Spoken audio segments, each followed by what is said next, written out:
9वां अध्याय। कार्तिक मास। बोलो वृंदावन बिहारी लाल की जय।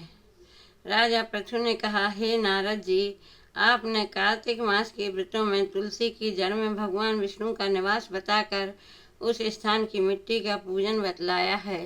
अब मैं भी श्री तुलसी जी के महात्म को सुनना चाहता हूँ। तुलसी कहाँ और कैसे उत्पन्न हुई, ये बताने की कृपा करें।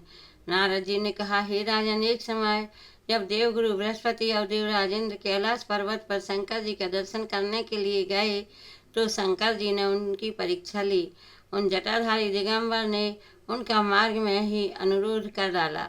यद्यपि वे तेजस्वी, शांत, लंबी भुजा और चौड़ी छाती वाली गौरवर्ण, अपने विशाल नेत्रों युक्त तथा सिर पर जटाधारी वैसे ही बैठे थे, तथापि इंद्र ने शंकर जी को न पहचान उनका नाभ, धाम आदि परिचय पूछा और कहा, शंकर जी अपने स्थान पर हैं या नहीं, या कहीं गए हैं। इस पर उस तपस्वी ने कुछ नहीं कहा, परंतु त्रिलोकीनाथ के ऐश्वर्य से भयभीत होकर इंद्र कब चुप रहते। उन्होंने क्रोध से घुड़क कर कहा, अरे, मैं पूछता हूँ तो उत्तर क्यों नहीं देता। मैं अभी तुझे इस वज्र से मारता हूँ,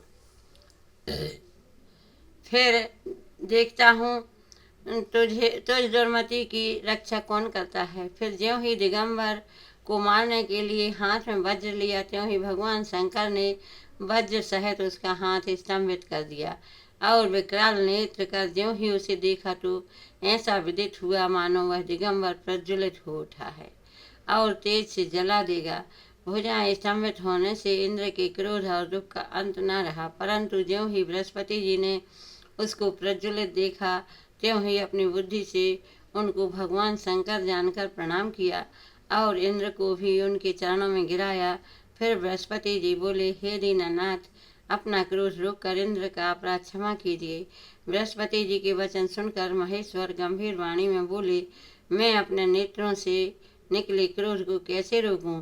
तब बृहस्पति बोले, हे भगवान, भक्तों पर तो दया करनी ही चाहिए, अतः अपना भक्त वत्सल नाम सार्थक कीजिए और इस तेज को शांत कर इंद्र का उद्धार कीजिए। तब भगवान शंकर ने कहा, मैं तुम्हारी स्तुति से प्रसन्न हूँ, जो तुमने इंद्र को जीवन दान दिलाया। अब मैं तुम्हें अपने वरदान द्वारा जीव नाम से विख्यात करता हूँ। मेरे नेत्रों की अग्नि अब इंद्र को पीड़ित नहीं करेगी। ऐसा कह शंकर जी ने अपने माथे से निकले हुए तेज को लेकर क्षीर सागर में डाल दिया। फिर लीलाधारी भगवान अंतर ध्यान हो गए। इंद्र और बृहस्पति दोनों भय से मुक्त होकर परम सुखी हुए।